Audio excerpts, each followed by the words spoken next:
پاکستان امن نه دی. د چمپیونز ټرافي په اړه د کرکټ د لر او بر مینوالو کمپاین.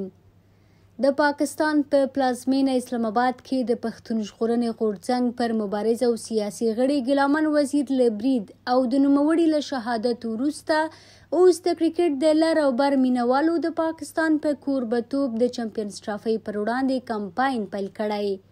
پاکستان چې د تیرې چمپیونز ټرافي اتلولي یې ګټلې وه، نو پر دې بنسټ د راتلونکي چمپیونز ټرافي کوربتوب هم د هیواد ته ورکړل شوی. اوس په خواله رسنیو کې د کرکټ د لر او بر افغان مینوالو له لوري په پاکستان کې د چمپیونز ټرافي د ترسره کېدو پر ضد کمپاین پیل شوی. دوی د کرکټ د نړیوالې شورا پر فیسبوک پاڼې هرې ځړونې ته په کمنټ کې لیکي چې په پاکستان کې د ګیلامن وزیر وژل کېدو ته په پام سره یاد هیواد په سیمه کې امن نه دی. دا به د نړیوالې شورا لپاره غوره وي چې په بل هیواد کې د چمپیونز ټرافي د ترسره کېدو په اړه غور وکړي.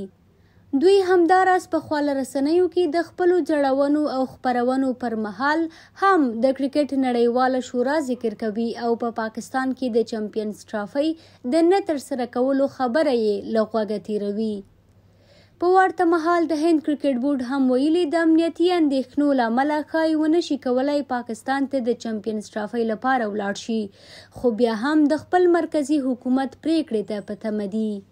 په همدې حال کې د پاکستان امن نه دی د کمپاین غړي هم د هند په څیر د افغانستان په ګډون له نورو هیوادونو غواړي چې دا به ورته ښه وي د خپلو لوبغاړو امنیت او خوندیتوب ته لومړیتوب ورکړي او پاکستان کې د چمپیونز ټرافي لپاره ولاړ نه شي.